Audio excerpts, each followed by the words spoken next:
géographique bien déterminé qui nous amène à parler de cluster agro-industriel.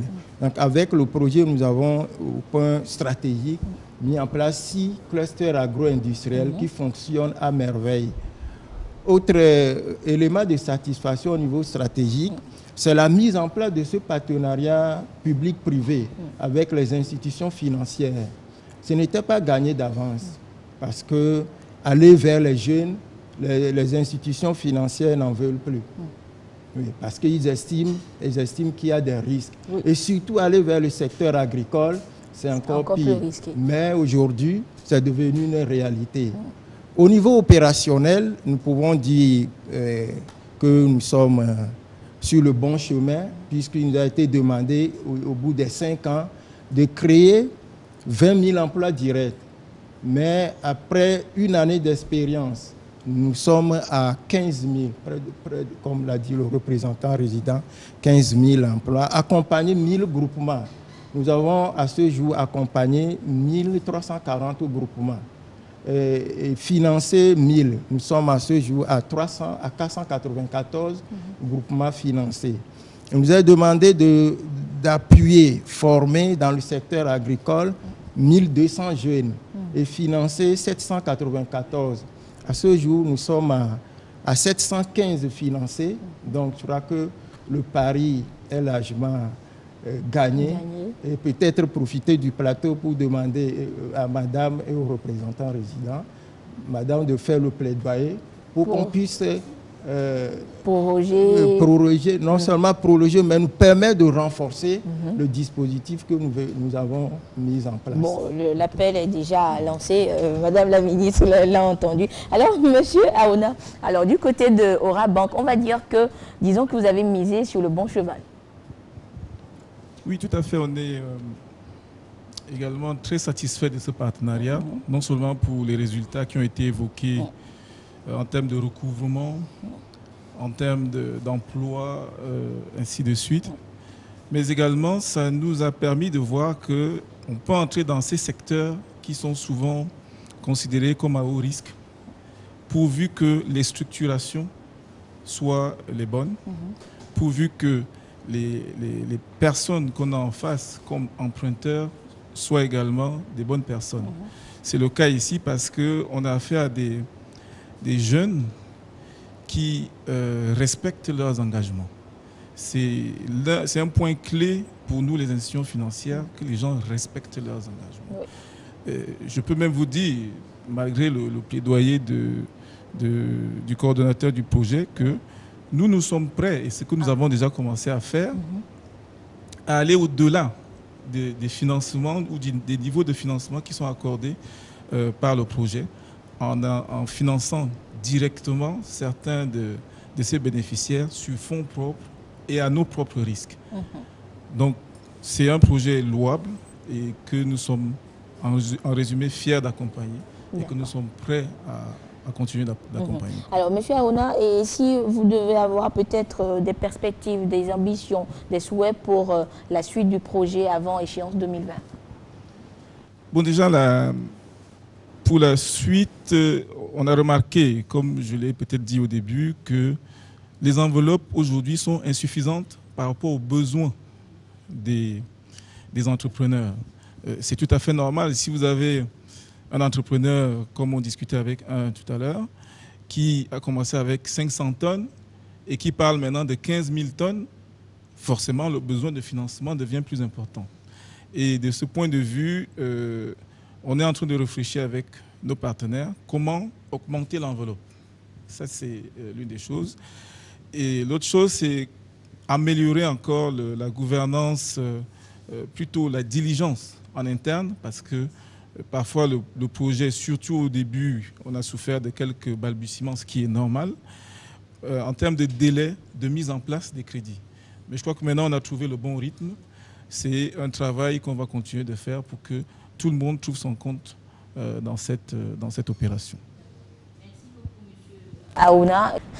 Et nous sommes toujours sur ce plateau. Nous avons été rejoints par le directeur général adjoint de Orabank, le directeur général de Orabank, Monsieur Michel Kofi Dorkenou, qui remplace son directeur général. Monsieur Dorkenou, bonsoir. Bonsoir.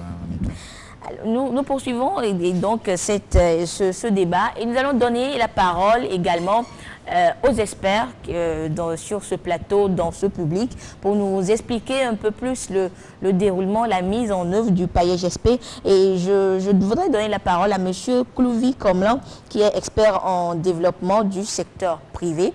Monsieur Clouvi, bonsoir. Monsieur Clouvi, alors parlez-nous, dites-nous quels sont les différents bénéficiaires du PAEGSP. Merci madame pour l'opportunité que vous m'offrez de m'exprimer par rapport aux différents bénéficiaires du PAEGSP. À ce jour, le PAEGSP a 3 groupes de bénéficiaires. Il s'agit des primo-entrepreneurs individuels, les primo-entrepreneurs en groupement qui évoluent vers les sociétés coopératives et les PME, PMI qui sont au centre du dispositif de mise en œuvre du projet. D'accord. Alors dites-nous, parlez-nous un peu des critères de sélection de ces bénéficiaires-là. Comment ces bénéficiaires ont été choisis, sélectionnés? Ok. Je vais commencer par les PME, puisque nous sommes dans une approche chaîne de valeur et le développement de clusters agro-industriels.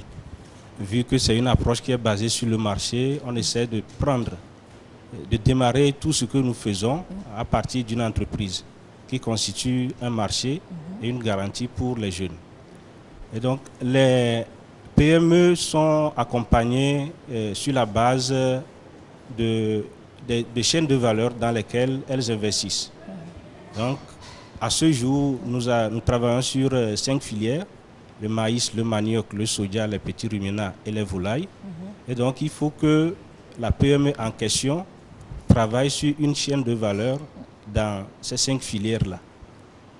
La deuxième condition, c'est que la PME ait au moins 2 années d'expérience, puisqu'on ne peut pas prendre aussi des entreprises qui sont tout au début.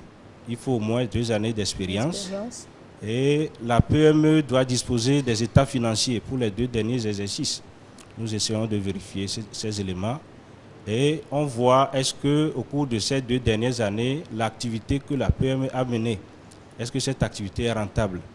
Est-ce que le marché pour la chaîne de valeur développée, est-ce qu'il y a du potentiel de croissance? Nous essayons d'analyser tous ces éléments et dès que c'est bon, c'est à la suite des audits qu'on arrive à identifier ou bien valider tous ces critères dont je viens de parler. Concernant les primo-entrepreneurs individuels, ces primo-entrepreneurs individuels sont identifiés par rapport aux opportunités d'emploi que nous identifions à travers notre démarche technique, que nous identifions au niveau des entreprises. Donc, de manière ramassée, je peux dire aujourd'hui que nous travaillons sur 9 modèles pour les jeunes, à savoir les primo-entrepreneurs producteurs de maïs, les primo-producteurs de manioc, de soja, de volaille, les poules, les pintades, les caprins, les ovins. Nous avons également les primos qui sont dans la mécanisation et également des primos qui sont dans la distribution des produits finis des entreprises. Donc, à leur niveau, nous avons des critères. Et donc, quand on lance ces jeunes doivent forcément nous parvenir par un appel à projet que nous lançons dans Togo Presse et qui est relayé aussi par les réseaux sociaux et puis les radios de proximité, puisque c'est un projet national qui doit s'adresser au milieu rural.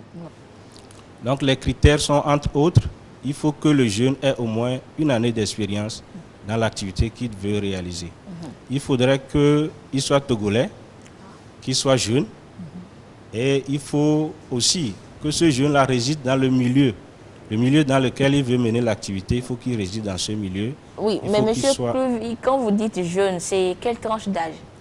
Oui, ici sur le PAEG, la jeunesse a été un peu plus large. C'est de 18 à 45 ans que nous prenons sur le PAEG. D'accord. Okay. Et il faut que le jeune soit aussi disposé à faire un apport personnel par rapport à son projet de 5 à 10% du coût total du projet. D'accord. Et en dehors de cela, le PAEG ne reçoit pas les projets n'importe quand, à tout moment. Donc c'est quand nous lançons un appel à projet qui doit retirer un canevas approprié et puis il remplit le canevas qu'il vient déposer. D'accord. Alors, Monsieur Clouvy, je vais revenir à vous tout à l'heure, mais je voudrais donner la parole à Monsieur Ofio, qui est expert international en agro-business.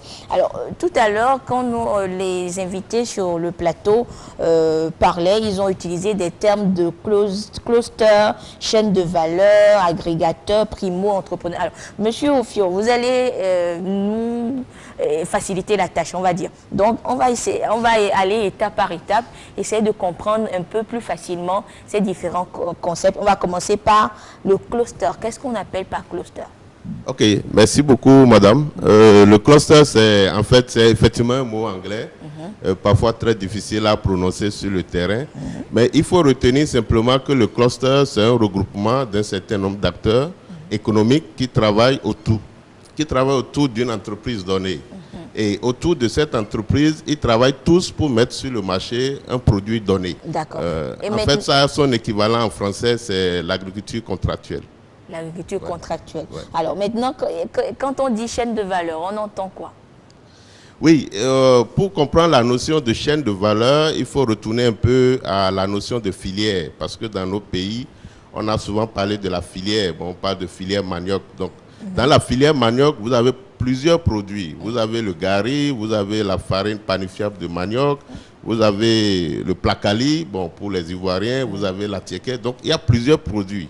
Donc, pour chaque produit, il y a un certain nombre d'acteurs qui travaillent pour mettre sur le marché ce produit-là. Donc, tous ces acteurs réunis constituent ce qu'on appelle la chaîne de valeur. Donc, la chaîne de valeur, c'est un produit donné sur un marché donné. Et je vais ajouter peut-être que, en réalité, le cluster est à l'intérieur de la chaîne. Parce que quand vous avez la chaîne de valeur Gari, par exemple, à l'intérieur de cette chaîne, vous avez plusieurs groupes qui sont dans des régions différentes qui travaillent pour mettre ce Gari sur le marché. Donc, ces groupes constituent des clusters à l'intérieur de la chaîne de valeur. D'accord. Et tout à l'heure, M. Clouvy a parlé de primo-entrepreneur, primo-entrepreneur, distributeur. Alors, quelle est la différence entre ces deux acteurs-là? Ok, merci beaucoup. Déjà, dans primo-entrepreneur, vous avez entrepreneur. Donc, un entrepreneur, c'est évidemment quelqu'un qui mène une activité économique donnée. Maintenant, pourquoi on met primo? Primo, c'est le début. Ça dit que c'est quelqu'un qui n'est pas encore entrepreneur, mais qui est appelé à l'être. Donc, un primo-entrepreneur, bon, il a parlé de primo-entrepreneur distributeur, par exemple. Ça veut dire que c'est des jeunes qui ne sont pas encore des entreprises, des entrepreneurs confirmés, mais qu'on est en train de mettre sur le chemin de la distribution. Qu'est-ce qu'ils distribuent? Ils distribuent simplement les produits des entreprises, des chaînes de valeur appuyées par le projet. Par exemple, vous prenez une entreprise comme Agrocom qui produit de l'huile ou de l'huile de soja. Donc, ces primo-distributeurs sont là pour prendre ces huiles et les distribuer à la consommation. Voilà. D'accord. Donc ça, c'est les primo-entrepreneurs distributeurs. Ouais. Il y a aussi les primo-entrepreneurs producteurs. Et là, on a deux groupes, c'est ce qu'il avait essayé de dire. On a deux groupes, on a les groupements et on a les individuels. Les individuels, c'est eux, ils ont au moins 5 hectares à produire, alors que ceux qui sont en groupement, c'est en général de petits producteurs qu'on met ensemble pour avoir une masse critique de superficie. D'accord. Et Monsieur Ofio, alors avant de vous laisser vous reposer, on va dire, alors dites-nous comment se fait le suivi des bénéficiaires? Ok, il faut dire que le suivi se fait en fait à 3 niveaux. Il y a d'abord le suivi qui est réalisé par le personnel du projet. Donc au sein du projet, évidemment, vous avez les experts techniques, vous avez une équipe de suivi et évaluation. Donc cette équipe du projet fait le suivi au niveau des acteurs. Bon, il y a aussi les entreprises avec lesquelles nous travaillons. Donc on les appelle souvent des entreprises structurantes, des agrégateurs. Donc eux aussi, ils ont un personnel technique qui est déployé sur le terrain et qui évidemment fait le suivi au niveau des bénéficiaires. Et enfin, on a un suivi qui est réalisé par les ONG et les cabinets qui sont recrutés par le projet. Donc Voilà. ça fait un suivi à 3 niveaux. Voilà. D'accord. Merci beaucoup, Monsieur Offior. Et tout à l'heure, on a parlé des entrepreneurs, on a parlé des bénéficiaires. Je crois que nous avons les bénéficiaires dans le public, justement. Nous allons donner la parole. Monsieur Clouvy a parlé de 2 types de bénéficiaires. On va donner la parole d'abord à un entrepreneur, représentant d'entreprise, qui va nous parler un peu de comment il est tombé dans la soupe du paillage SP. On va donner la parole à monsieur. Oui, votre nom, s'il vous plaît. Monsieur Toyo. Monsieur Toyo. Alors, ok. Alors, dites-nous, vous êtes... Non, non. On donne à monsieur. Monsieur Toyo. Oui. Vous êtes représentant d'entreprise. Oui. Voilà. Alors, dites-nous... ok. Vous êtes bénéficiaire, vous êtes l'un des bénéficiaires du paillage SP. Alors, parlez-nous un peu de votre activité avant le projet. Comment cela se passait? Ok, merci beaucoup madame pour cette opportunité pour nous de partager avec le public tout ce qui se passe sur le paillage SP. Nous sommes les vrais bénéficiaires et nous sommes encore au centre de tout ce qui se passe dans le paillage SP. L'entreprise J4 qui est basée à Takwame est une entreprise qui travaille depuis 2011 dans la chaîne de valeur soja biologique. Soja bio. Et il faut comprendre que le soja biologique, d'abord, le bio qui est là est une obligation de respect de certaines normes afin de pouvoir livrer ce produit sous ce label. Et nous avons commencé en 2011 avec un petit nombre de producteurs pour apprendre et pour comprendre mieux le système et pour pouvoir trouver des marchés à l'extérieur. Et là, en 2011, on a commencé avec des fonds propres, avec 500 producteurs dans 3 préfectures de la région des plateaux. Donc la préfecture de l'Est-Mono, la préfecture d'Anié et la préfecture de Logou. Et nous avons commencé avec ce petit nombre pour produire 500 tonnes de soja biologique. Mais sur fonds propres, on était confronté à des difficultés financières. On imagine. Quant à ce qui concerne la certification elle-même, et quant à ce qui concerne donc la collecte pour l'exportation vers les pays d'Europe. Ce qui a fait que de 2011 à 2013, travailler sur fonds propres, on a eu de grandes difficultés à approcher même les banques. Et chez nous au bureau, au moment où le coordonnateur de paillage SP nous a approché avec son équipe, je les ai montré tout un chapelet de chéquiers de toutes les banques du Togo, avec une historique que vraiment vous ne pouvez pas imaginer. On a essayé de convaincre les banques pour croire en ce secteur agricole qui, en fait, le bio est une agriculture contractualisée. Je ne peux pas faire le bio sans que je n'ai pas un marché derrière. Et donc, malgré tout ce qu'on a mis comme garantie pour bénéficier de financement et accroître de ce projet, on n'a pas eu gain de cause. Et donc, c'est en 2014 que nous avons eu la chance donc, de rencontrer une microfinance à Takwame, qui est la COPEC Léman que nous saluons de passage, qui nous a fait confiance et a porté donc notre capacité de production à 1000 tonnes.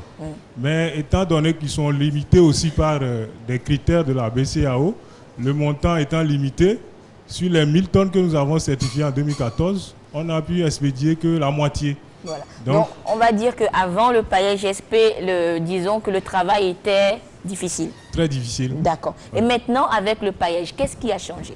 Oui, merci beaucoup. Je marque une pause ici pour rendre vraiment un grand hommage au gouvernement togolais et à la BAD qui ont cru à la jeunesse. Et ils ont passé des revues à mi-parcours et ils ont constaté de visu ce que nous sommes capables de faire.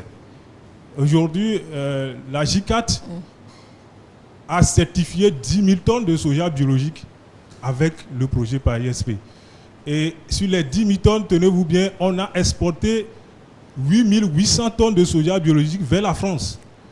Et ça veut dire que nous sommes en train de satisfaire ce marché-là sur 4 000, disons 88% de notre capacité de production. Si on est arrivé à cela, qu'est-ce qui s'est passé? C'est parce que le lobbying et l'accompagnement que le projet met à notre disposition pour pouvoir convaincre les banques ont amené ces banques donc à mettre à nos dispositions les fonds nécessaires. D'abord pour la production. Et donc, nos jeunes qui sont enroulés dans la chaîne sont financés par les microfinances. Et nous, en tant qu'entrepreneurs, pour pouvoir faire la collecte, nous sommes également appuyés par le crédit de Aura Bank. Et ici, je salue encore de passage Aura Bank qui a cru vraiment. Parce que le plafond de 150 millions qui était prévu dans le projet, ils ont doublé ça. Et ils ont doublé et sur fonds propres parce qu'ils ont cru à ce que nous faisons. Et c'est des choses qu'il faut vivre pour comprendre. Et donc, aujourd'hui, je suis très satisfait parce que le directeur général de Aura Bank a cru et il a vu que c'est réalisable. Et d'autres jeunes vont encore bénéficier de cet atout dans le cadre du projet. Je crois que le directeur général adjoint de Aura Bank transmettra vos félicitations à qui de droit. Alors, nous allons passer à l'autre bénéficiaire du paillage SP, justement, un primo-entrepreneur. C'est monsieur? C'est Bodjona Essowaza Moyo Mazabalo. D'accord. Et vous, vous êtes spécialisé dans quelle chaîne de valeur, on dit, ou filière? Ok. Moi, je suis producteur de soja bio. Soja bio également? Soja biologique, oui. D'accord. Alors, nous sommes passés, disons, d'un groupement, d'une grande entreprise, entre griffes, à un primo-entrepreneur. Alors, dites-nous, à votre niveau, la difficulté était encore plus grande quand il n'y avait pas paillage SP? Ok. Avant de connaître paillage SP, je cultivais seulement sur de petites surfaces. La plus grande surface que j'ai eu à emblaver, c'était 1,50 hectare. Et vraiment, il n'y avait pas aussi le financement. On travaillait nous-mêmes et puis bon, la production n'était pas aussi propre. On n'avait pas un marché. Donc, à la fin, il fallait courir sur le marché local pour vendre. Maintenant, pratiquement, nous avions beaucoup de difficultés, n'est-ce pas, avant de connaître paillage SP. Et comment vous avez découvert le paillage SP?